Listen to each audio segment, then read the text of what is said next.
Hey guys, Average Scarecrow here with another Raid Shadow Legends showcase video. Today we're going to be doing one over Glorious Pallas, one of the newer additions to my account, probably the one that I've been most excited for in a little while. She's a very, very good champion with a new mechanic. Well, not a new mechanic, but new for champions. It was introduced with relics, but she now has it in her kit.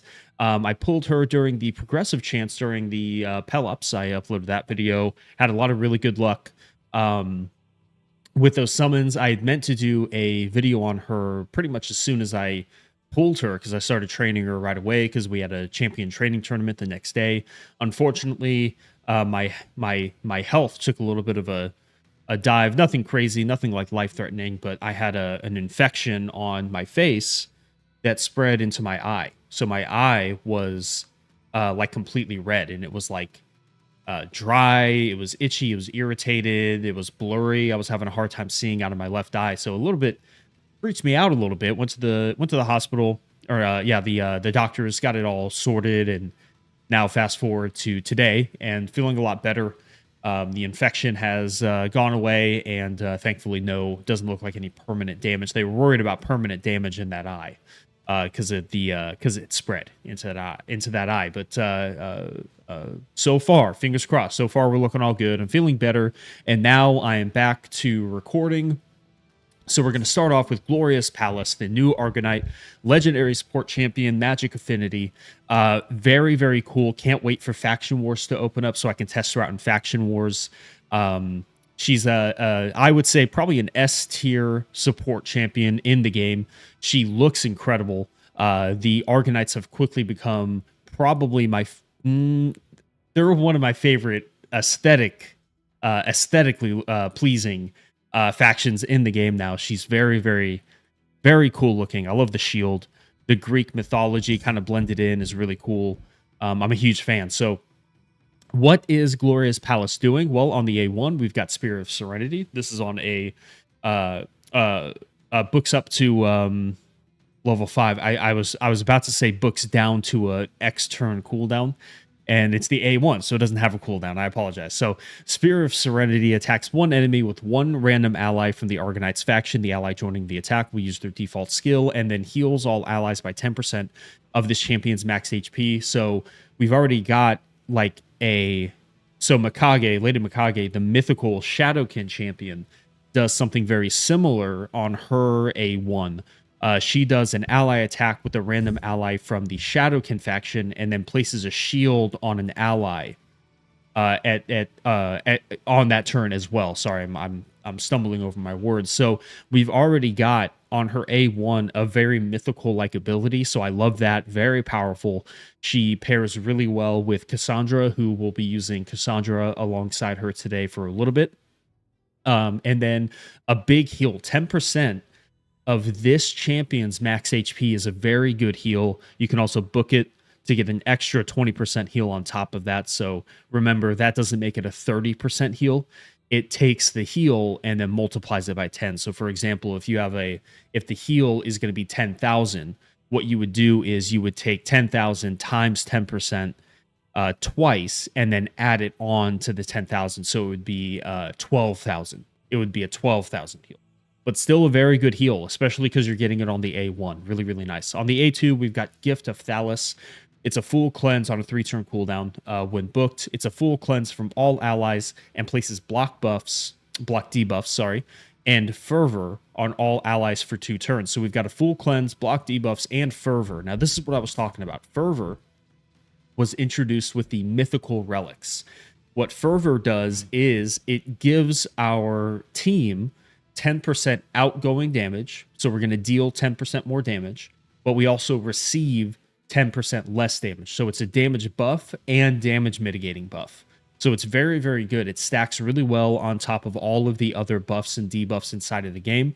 We're going to show her off in, what am I thinking here? Ice Golem, because in Ice Golem, you kind of can get to a point now where you're barely taking any damage. It's really, really cool. So very strong A2 ability on a 3-turn cooldown. On the A3 here, Glorious Revival. This is a 7, books to a 4-turn cooldown. It's an AoE revive. 50% HP, 50% turn meter, and strengthen and increase speed for 2 turns. All of that on a 4-turn cooldown. It's very, very powerful. You cannot place the buffs unless you revive someone, so that's a little bit of a bummer. The strengthen and increase speed being able to be placed even if no allies were dead would have been nice, but regardless, it's a very, very good heal revive. And because you can't use it, you actually wind up using the A1 a lot more, which leads into more ally attacks and heals on the A1. So it's actually it. At first thought, you're like, oh well, it kind of sucks. I can't use this ability, but while you're waiting for this to go off of cooldown, you're basically using the A1, which means you're ally attacking and healing a bunch. So it winds up leading to a lot more heals out of this champion. It's really cool. On the passive, we've got Shield of the Arglades. Whenever an ally receives a debuff, places a shield on that ally to equal to 20% of their max HP for 1 turn. So a nice sized shield on the passive anytime you receive a debuff. So it's great against bosses. For your like attack-based champions, you're probably not going to build them with a ton of resistance. So if they get debuffed, they get a little bit of survivability. So really cool. And then finally, fills the turn meter of all allies by 15% at the end of this champion's turn. That is what I think takes her into S tier territory. So we've got already like a very strong, powerful support build kit. And then you add on top of that with no cooldown, 15% turn meter fill at the end of this champion's turn every single time she takes a turn is nothing short of incredible. I mean, you wind up over these long fights, you wind up getting so much turn meter fill because of this passive. It's actually kind of bonkers, especially in Hydra, Chimera, even classic clan boss, which we are going to go into classic clan boss and do a quick battle. Not a full battle, but we'll do a quick battle to see what she does as far as healing goes. And then finally, we've got resist in all battles by 50. So another pretty good general use aura. The only thing about this is that the Pallas, the new fusion champion, he has resist in all battles by 60. So a little bit weird that they have her with 50 and then he has 60. So already kind of crept up a little bit on her with the fusion, but it is what it is. For now, resist in all battles by 50 is pretty good. Let's go over the relic here. So I actually went with kind of a resist build. We're not really going to use her that much in arena, but I went ahead and put Mask of Disquiet on her. So Mask of Disquiet, I've got it at level 15. So we get 74 resist, 155 defense, and +3 speed on there, where it has a 30, 40, 50, 60, 80% chance of activating an instant turn on themselves after returning from a sheep debuff. So like I said, I'm not going to really use her in arena that much, but I really just wanted the base stats here. And then also the gemstones are really nice as well. So the wearer receives 5% turn meter each time they resist a debuff, cannot gain more than 20% turn meter in a single turn. So more turn meter fill is going to lead into more heals and more turn meter fill for everybody else because she's going to be going more. So that's really nice. The wearer receives 10% more healing. So she's going to heal herself on the A1 a little bit more. And then turn meter increase effects are 10% more effective on the wearer. So she's going to get an extra 1.5%. So she'll get 16.5% turn meter fill on that passive every time. Really, really good. I'm a huge fan of not the ability on this, but just the stats and the gemstones you can get. A couple more call outs here. Demonic Effigy isn't bad. Wearer gets 10 up to 20% turn meter fill whenever one of their allies dies, so you can potentially get around to that revive a little bit faster. Golden Elixir is a really good one. You get wearers instantly healed by 10 up to 20% of their max HP whenever their HP drops below 50%. Yeah, all sorts of good stuff. You could go Journal of Necrodos for a boost on turn meter and heals by 15 up to I think 30%. Yeah, 30%. A really good rare option for her. What else? Anything else? Yeah,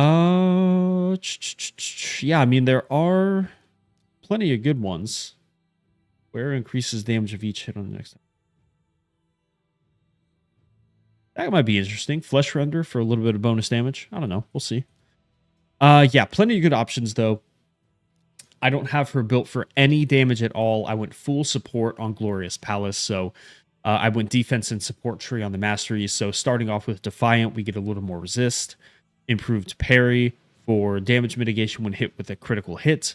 We've got Rejuvenation, increases the amounts of healing and shields this champion receives by 5%. So she's going to get more heals on the A1, and then if she gets debuffed, she'll get a little bit of a bonus on the shield as well. We've got Resurgent for a chance to remove a random debuff when they lose 25% or more of their max HP from a single enemy skill. We got Delayed Death to reduce damage from a specific enemy by 0.75% with each hit taken from that enemy, up to 6% for each enemy. Retribution for a chance to counterattack if they lose 25% or more of their max HP from a single enemy skill, so leading more into the A1 for some A1 heals. And then Unshakable for an extra 50 resist. Moving on from there, we've got Steadfast on the support side with a max HP by 810. Lay on Hands to increase the value of heals by 5% on her A1. Very good. Healing Savior for more heals and shields if the target is or has less than 40% HP. So we're getting an extra 10% heals and shield. We've got Merciful Aid for even more heals and shields by 15% if they're under a crowd control debuff. And then Lasting Gifts, a chance to extend the Fervor, and then potentially, if you need the Revive, the Strengthen and increase speed, and then the block debuffs as well. Over on this side, we've got Rapid Response for some turn meter fill whenever a buff cast by this champion is removed or expired. We've got Cycle of Magic, 5% chance to decrease the cooldown of a random skill by 1 turn at the start of every turn. That could potentially lead into more fervors and block debuffs. Because if you have a really strong team, you're not going to need her revive as much. So it's all going to go into that A2 ability, which is kind of nice. And then finally, Spirit Haste. Spirit Haste, I think, is a must-have for your revive champions. Increases speed by 8 for each dead ally up to 24. So you'll just gain bonus speed, and she'll get around to those revives even faster. All right, to the build finally. I've got her in Regen, Righteous, 2-piece Protection, and Mercurial. So Regeneration is giving us 15% heal every time she takes a turn. Righteous is giving us 10% speed and 40 resist. Protection is giving us some resist and HP. And then Mercurial is giving us a little bit of resist. So we're looking for speed, HP percentage, defense percentage is nice. We want a lot of resist. You want speed, resist. Do I have any resist stuff? No, I don't have any more resist. We've got resist here. Actually, I can glyph up that HP a little bit, though. Let's just go ahead and do that. Perfect. And then on the banner is probably the weakest one here. So double attack doesn't help us at all. The double defense is nice, but we really would have loved to have seen some HP and speed here. And believe it or not, this is my best speed banner for Argonites. I don't have a whole lot of stuff for my Argonites yet. And I would have liked for this to have been resistance. So I would have loved a resistance banner, but it is what it is. We do have quite a bit of resistance, though. On the total stats, we're looking at 73.5 on the HP, 36.47 on the defense, 248 on the speed, 592 on the resist. She doesn't need any accuracy, and I don't have her built for damage, so a little bit slower. I usually like my support champions to be a little bit faster, but part of that, again, is going to be the fact that I don't have like a double or a triple roll on the speed. So it is what it is. All right. Very cool champion. We're going to go ahead and start with, we're going to do a quick battle with my Teenage Mutant Ninja Turtles. And I want to see how well she compares to Donnie with the heals. Now, keep in mind that Donnie is going to be ally attacking with these guys all the time, which means he is going to heal on his A1 because he has a similar A1, attacks one enemy, heals all allies by 5% of this champion's max HP, and instantly activates a continuous heal on all allies. He has continuous heal for 2 turns on his A3 as well. So her A1 is stronger because it's a 10% heal, but he's going to be ally attacking every time these guys attack. So I don't expect her to beat Donnie. I just want to see what she does as far as heals go. We're going on Ultra Nightmare here. And we can do a quick battle. 265 million damage. And then look at that. So Donnie kind of blows her out of the water there. 13.5 million compared to her 4.5 million. But like I said, I kind of expected that. because he was going to be ally attacking with these guys the entire time. And then Mikey has the leech as well, which is why these guys were healing a whole bunch more as well. So overall, though, 4.5 million on the heals, and then 704.5 on the shield. So giving them, again, she's got the passive, which is going to be giving them shields as well, which is really, really good. Okay, so very good as a support champion in classical clan boss. Let's go ahead and hop into the dungeons. So give me 1 second to put a couple teams together. We're going to go through, we'll try her out in all the different dungeons, and we'll see how well she does. So just give me 1 second. I'll be right back. All right, guys, we are back here in stage 10 of hard mode for the Ice Golem. I wanted to show off a team. I decided to just cut straight to the boss fight. Didn't want to make you sit through all the waves. But I wanted to show you with that fervor buff giving us an extra 10% damage mitigation. I wanted to kind of stack as much damage mitigation as we can against the Ice Golem to see how well we can deal with the just kind of raw damage that this guy can put out. So we've got Lydia is going to give us strengthen, right? So she's going to place drop defense and weaken, and she's going to give us the strengthen buff.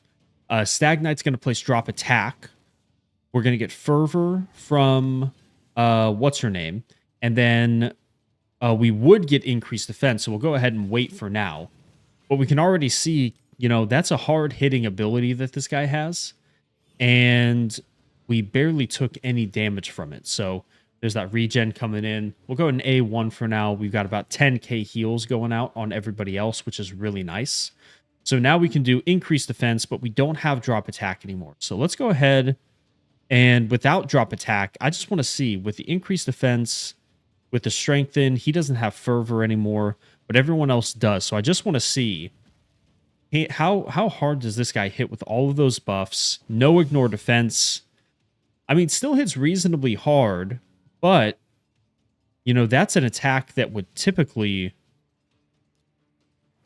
And that's without decreased attack either. So, but that's typically an attack... Yeah, look at that. Only 15k there.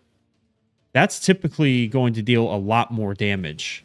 So again, we're able to survive that big hit. Now, remember, he's not getting any ignore defense on that because his minions were dead.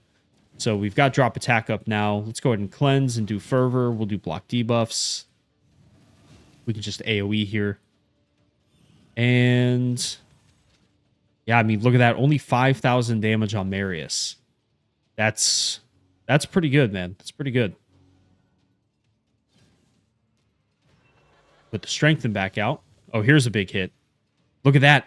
With the 100%, well, not 100% ignore defense. So Harima is basically eliminating one of these guys, even though he's alive. But with 50% damage mitigation, or ignore defense mitigation, and with all of those debuffs, we were able to, and we weren't even at full HP, we were able to survive one of those big hits. I mean, that is really impressive.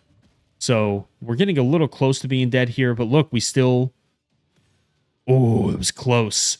But again, we survived that, right? We survived that. So, and we'll be able to get off the revive here. Look at that, only 7k. So boom, boost the turn meter. Everyone's alive again. We've got strengthen and increased speed. No decreased attack, though, so we have to be really careful here. We can place the fervor. I mean, it's the damage mitigation is really impressive. And... you know, obviously a large part of that is going to be Harima, giving us the 50% ignore defense mitigation. But being able to stack all of those buffs and debuffs is really, really, really impressive. So let me jump over real quick. We'll do a couple more of the dungeons, but we can see here 825, 826,000 on the heals for Glorious Pallas. And then I didn't talk about the shields, but anytime he was placing debuffs on us, we were getting shields as well. So, you know, she's already being able to stack that extra layer of defense on top of all of the other supports in the game is really, really good. So give me 1 second. I'm going to put a team together for the other dungeons, and then I will be right back. I'll see you in a second. All right, guys, we're here against the dragon, or I'm sorry, the spider. So this is spider hard mode stage 10. We've got a semi-similar team build here.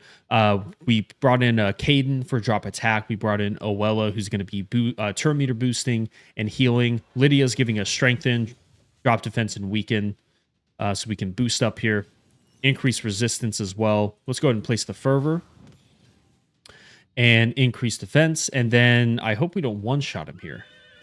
We don't, thankfully. We can place drop attack now. And let's slow it down and see how hard does this guy hit us with all of this going on. I mean, we took no damage, right? Like no damage. So it's becoming pretty apparent that look at that big heal, 38,000. I mean, you know, that bonus 10% damage mitigation might not seem like a lot, but when you stack it all together, you're basically, I mean, look at that, not even 10k damage on any of them. You're literally not taking any damage. It's pretty incredible, man. Pretty incredible. Why don't we just go ahead and I won't cut this time. Let's go dragon. And we'll put together a similar team. Actually, why don't we just use the same team? So we'll go you, and you. We won't use any modifiers or team build. We'll just put it on full auto and let's see how these guys do. Marius, of course, just able to one-shot through the waves. Caden's a little bit slow. I have Caden in a what's it called? Defiant and stalwart build. So he's a little bit slower, but he basically takes no damage from AoE attacks. It's really cool. All right, here we go. Turn meter boost, fervor. Oh, he already used his drop attack. That's fine. And yeah, basically no damage. Basically no damage. We're already healed. Oella's got a really nice heal as well. You know, she's one of my favorite support champions. She's right up there with Elva and now Glorious Pallas for me. Marius is making the fight too quick. But look at that. I mean, he hits us with all this damage mitigation we got. He doesn't even hit us for 10k. Doesn't even hit us for 10k. So good. So good. And then Oella, she has a big heal and continuous heals and instant activations. She barely out heals Glorious Pallas, who has a heal on the A1, right? So Glorious Pallas doesn't even have like an active ability heal, and she's still putting out comparable heals to Oella, you know, who's a really good healer. Really, really good. All right, let's go into Fire Knight normal, because Fire Knight hard we can't really do. So let's do... let's go ahead. Why don't we put Cassandra into her build? I put her in a 9-piece merciless set. So we'll go you. We'll go ally attack. We'll go... Where's Cassandra? Okay, so we've got ally attacks going on. Let's go ahead and bring in a drop attack champion. We need a magic or spirit based. So we'll bring in Stag Knight because he's got drop speed on the A1 as well. And then finally, why don't we bring in, oh, I don't know, someone to help us clear out the waves kind of fast.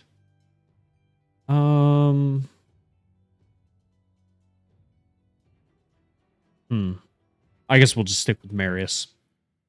All reliable, hold Marius. Right. She's really good to pair with ally attackers as well, because she's going to ally attack with the A1, obviously. So that means more heals. So there's a lot of different ways you can work Glorious Pallas into your teams. Ally attackers, put her with a bunch of Argonite champions like Cassandra or Pelops, the new guy. If you were lucky enough to have Hecaton, I'm sure Hecaton and her together are extremely good because he's got to block damage. She's got fervor, revive, counterattacks, all sorts of good stuff. Lot of ways you can play this champion.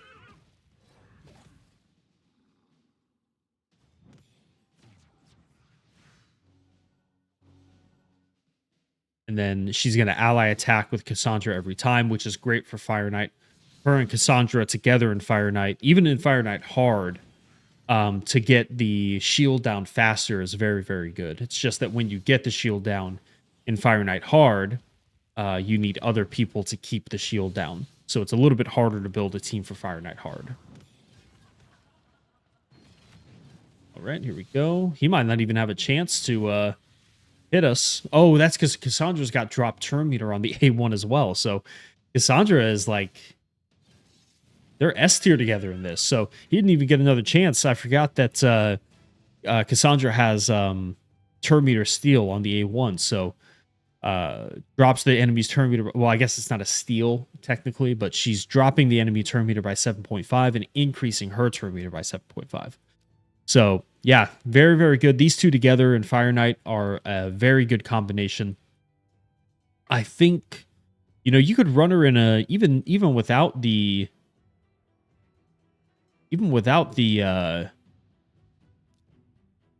High Awakenings, you could run her in Phantom Shogun. Sorry, can't remember any names. As a cleanser to cleanse off all the enfeebles and such. So if we put her in here, and we've been using Stagnite a lot, let's just keep using them. So if we want to probably A1 off the bat. Oh no, yeah, we want to A1 off the bat. So the passive doesn't work anymore, which is kind of a bummer. So we'll actually save that. Oh, it does attack. Oh, it's her A1. It's not a passive, it's an A1. That's so good. Because it's not on a passive ability, it's on an active ability. She gets around the ally attack thing. God, that's so good. All right, now we can cleanse. So that's fine. Oh. Yep, so we can cleanse everybody. Block debuffs. So I take it back. She's even, I said you might be able to. You definitely can. Pair her with the Cassandra against this guy. Cassandra's got the most, what am I thinking? Crit damage. So she's getting enfeebled, but you bring in someone else who's got more crit damage than her, and then look at that ally attack to finish him off. So yeah, it definitely works. Definitely works. And if you have the 5-star awakening for Cassandra like I do, even better, right? Because you're going to be dropping his counter down quite a lot. So very cool. I mean, she's like, I would say she's probably S tier in pretty much every dungeon, maybe except for Sand Devil, but that's such a niche kind of dungeon to go in.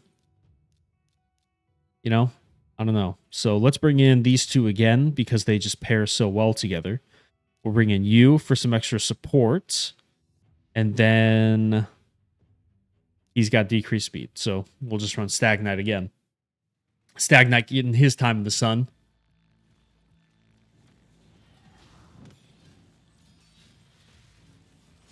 All right. See how she does. Now that there's no other Ninja Turtles, let's see how her and Donnie do together as far as heals go.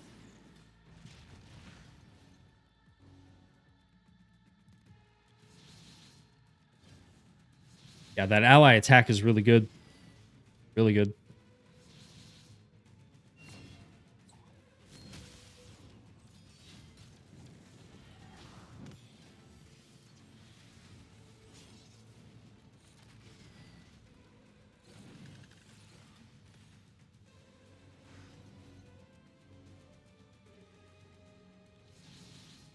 This is a tough boss too. Like, he can come in and hit you really hard.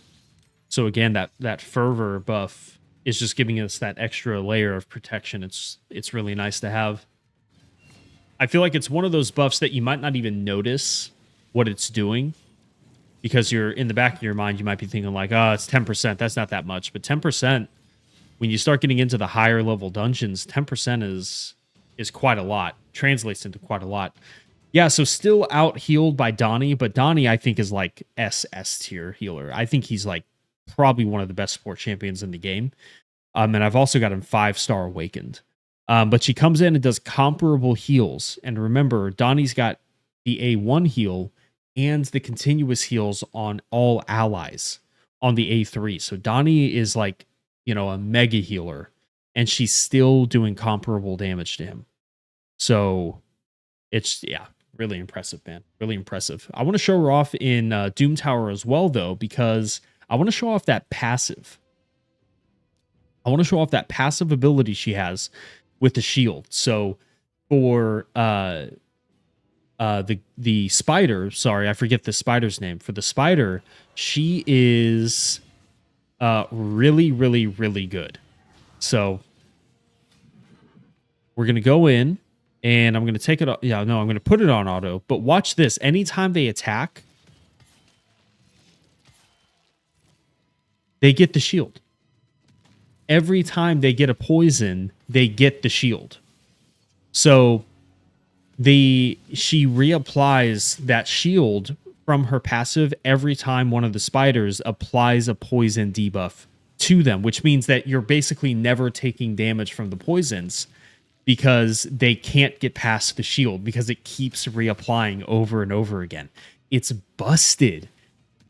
Totally busted. And it's a decent sized shield too. Like, you know, for just having it on a passive every time you get a debuff, it's a decent shield. Look at that. Shield on everybody. Shield on everybody. And then I think she might get another turn. I'm gonna try not to kill her. Because I just want you to see it one more time. So we'll just A1.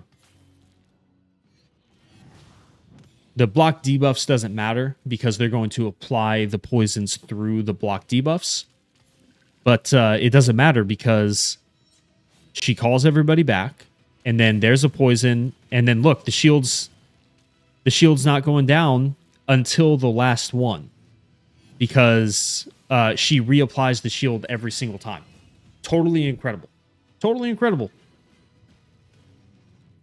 Like she's gonna make this boss like a cakewalk for anybody now because of that passive. Very, very good, very impressive. Even like I guess I haven't really tested her out that much against the Scarab King, but now I'm curious. We go in. Sure, let's just put her in. So because he's going to place provokes. So when he places the provoke, we'll get the shield. And then that should save us from getting re-provoked the next time, unless he strips the shield away. But let's just test to see it. So he's going to go in. Oh, we have 2 high resist. No, okay, there you go. There's a little bit of shield. And then, yeah, okay, so there's some shields. It does work. That's pretty cool. It does work, yeah.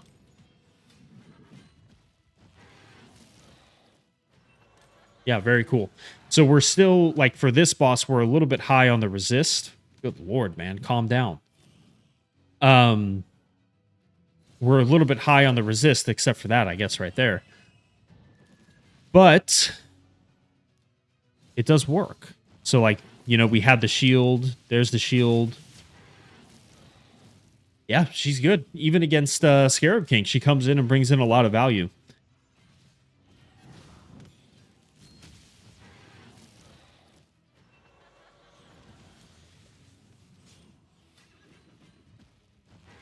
Yeah, impressive.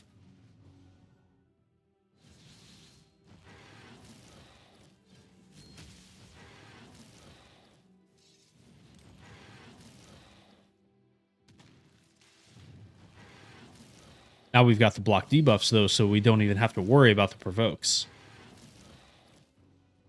And then that heal is just doing a great job of keeping us alive. The block damage is helping, too, obviously, from Odin. But, again, like, that's a combo that's really good because if you take a lot of damage, Odin has that passive block damage, and then she can come in while the block damage is up and heal everybody a little bit, give us a cleanse. So she pairs really well with a lot of really good champions, which is nice.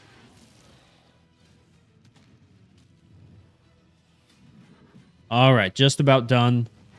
And we did this with no destroy max HP either, so just kind of slowly chipping away.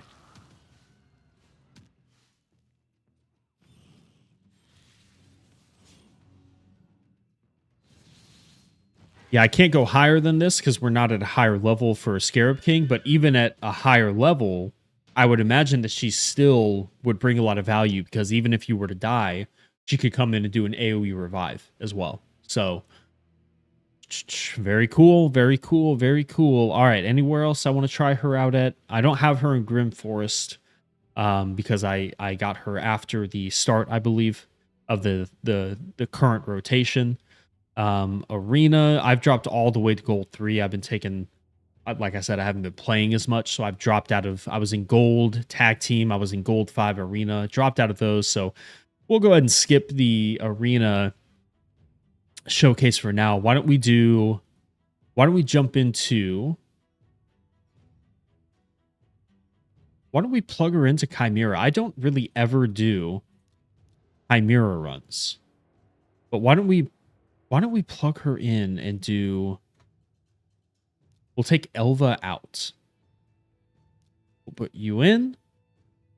And I want to start, I always start them off with the A1.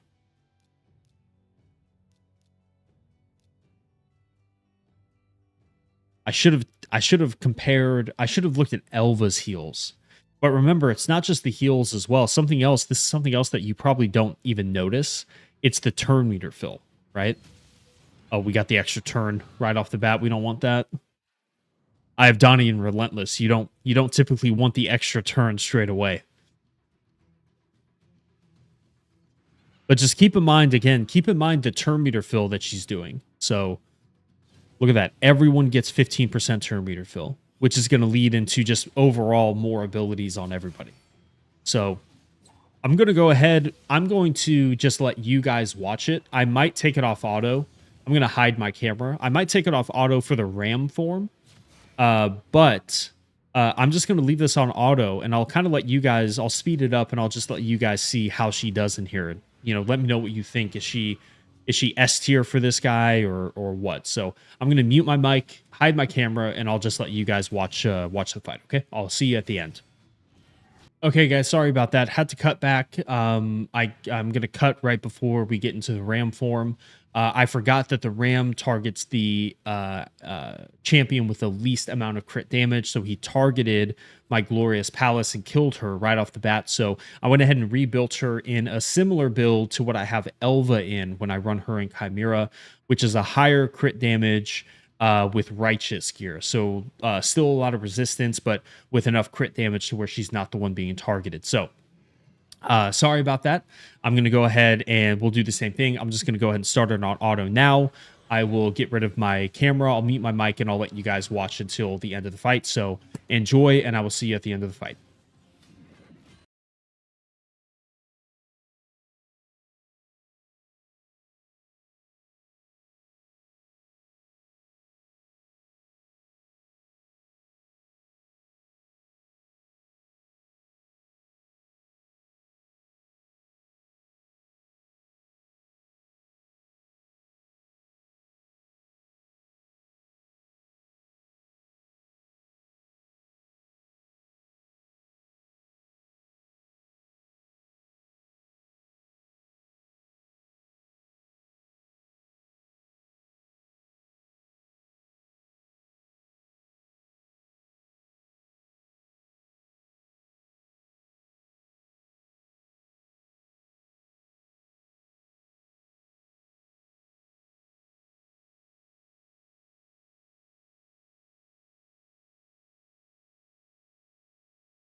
All right, guys, I'm back. We're coming up on the last 5 turns for the Chimera.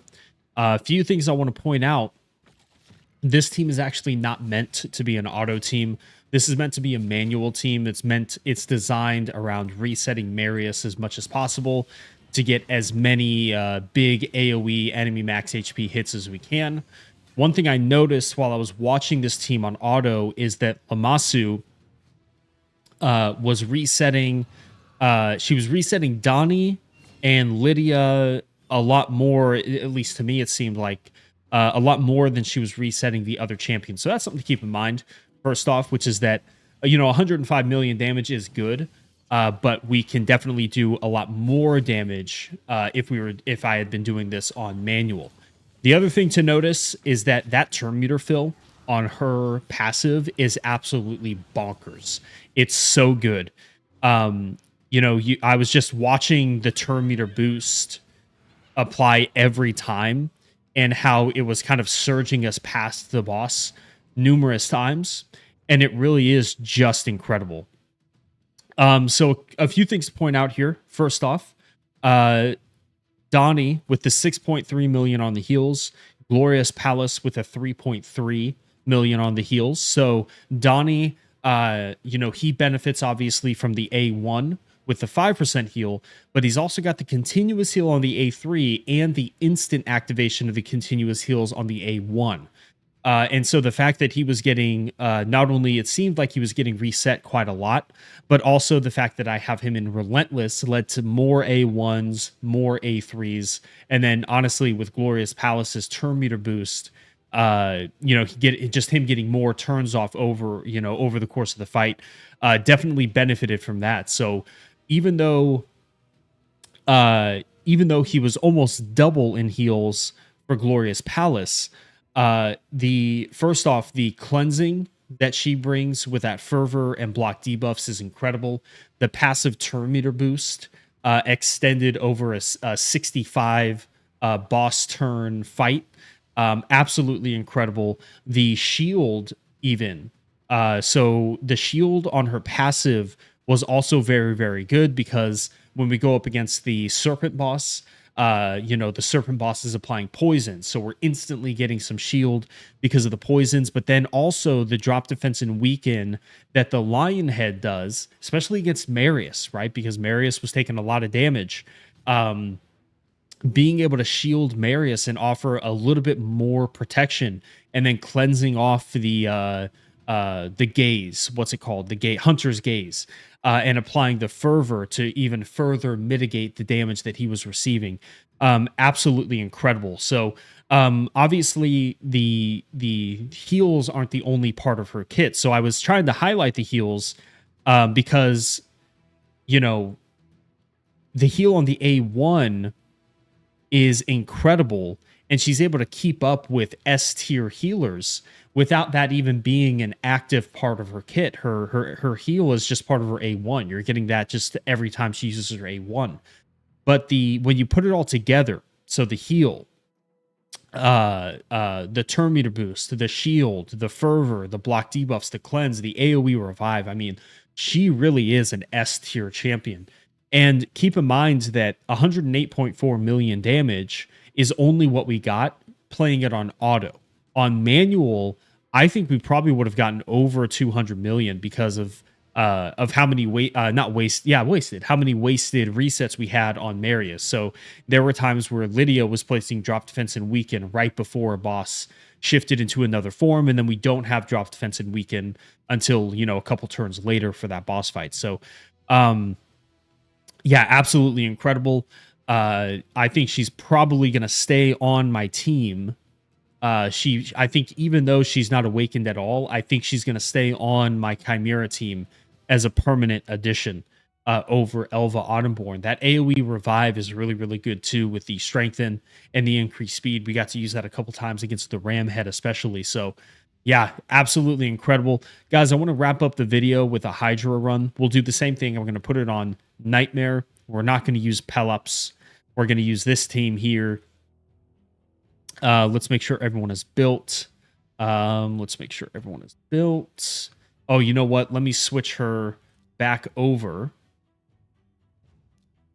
I had her in protection righteous for that fight.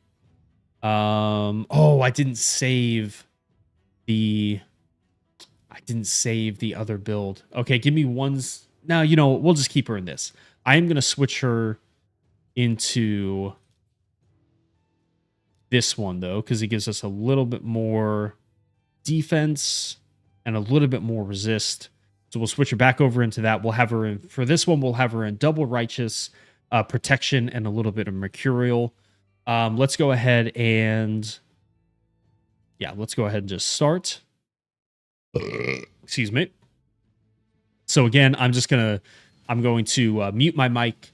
I'll hide the camera and I'll just kind of let you guys watch to see what she's capable of in Hydra. So enjoy the fight, and I will see you back here at the end of it.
All right, guys, we're nearing the end of the fight. Unfortunately, we had some bad luck there. That fear head really is something to behold. Just the total lack of any kind of counters that there are to the fear head.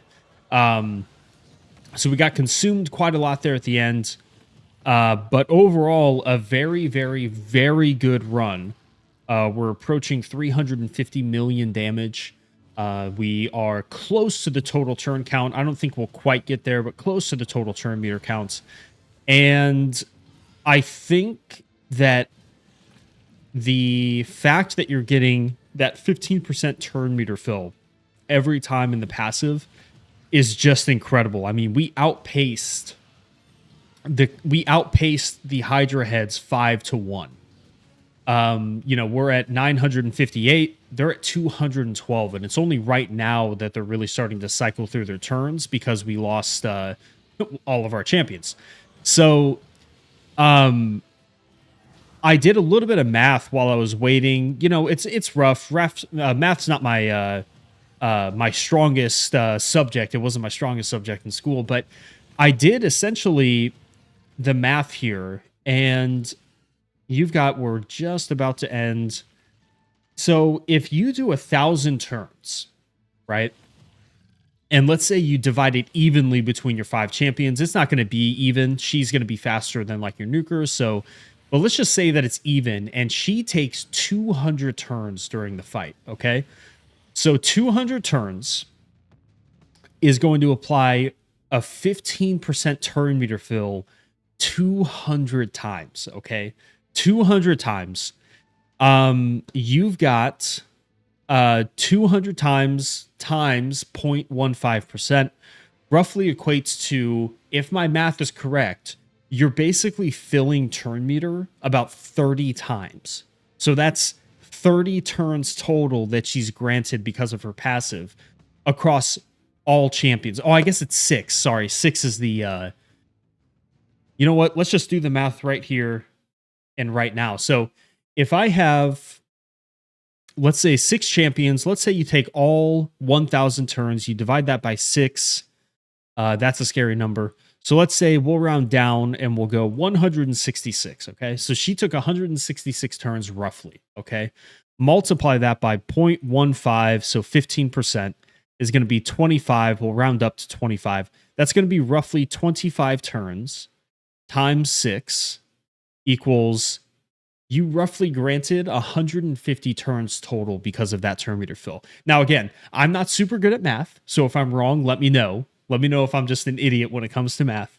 But just some, basic rough estimates in my head, kind of working through that, it does seem to me that because of that passive ability, she essentially granted us 150 turns because of that passive turn meter fill. Again, let me know if I'm wrong, but that just seems incredible to me. Totally incredible to me. As far as heals go, again, 3.9 million coming out of Glorious Pallas, 3.8 coming out of Donnie. I think he did get consumed kind of early. The Fearhead is very obnoxious. I complain about the Fearhead every time I do Hydra, but it's an obnoxious boss to deal with. But even against the Fearhead, she's bringing something, right? So if you get feared, she's going to apply a shield.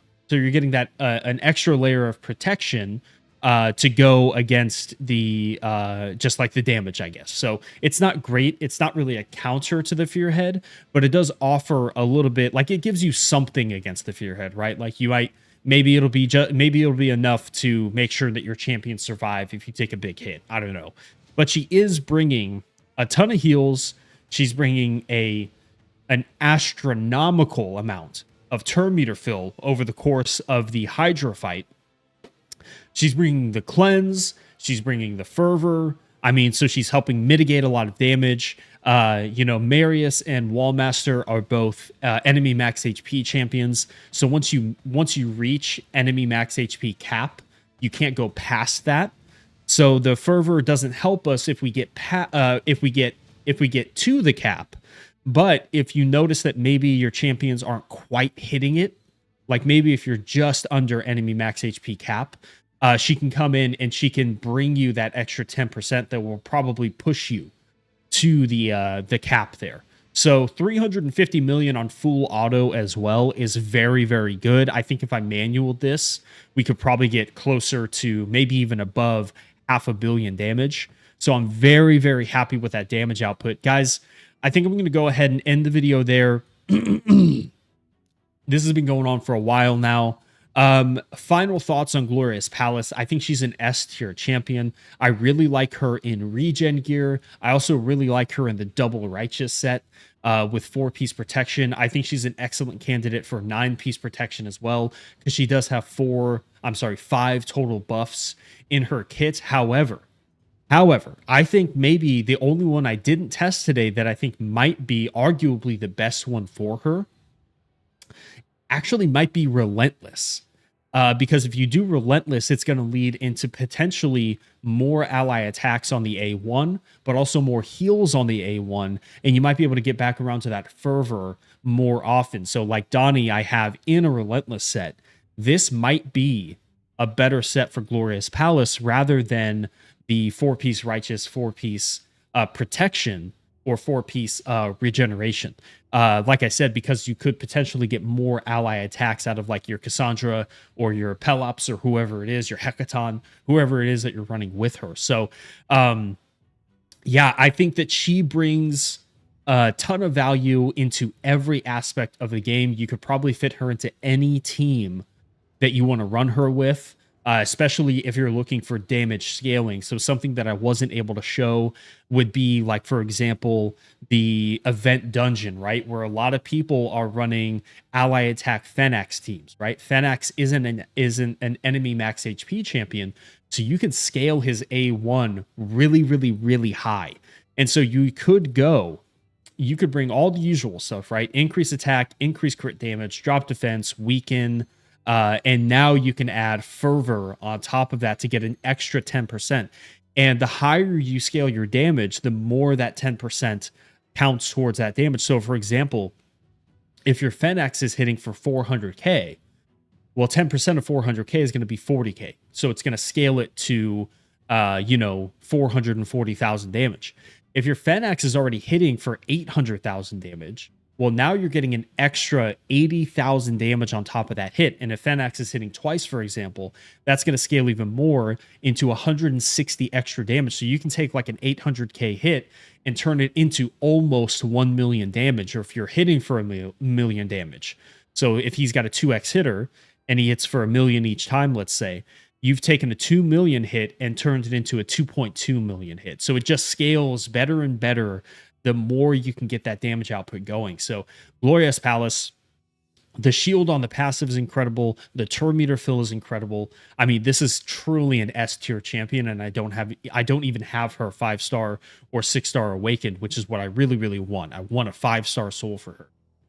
So yeah, I'm going to go ahead and end the video there, guys. Thank you so much for dropping by the channel. If you got this champion, congratulations, because she's incredible. Really, really incredible. One of the probably one of the most excited probably the most excited I've been for a champion in a little while. So I'm going to have a ton of fun using this champ. She's going to probably start eclipsing my Elva in a lot of teams. So again, thank you so much for dropping by the channel. I appreciate it. I will see you on the next one. Bye, guys.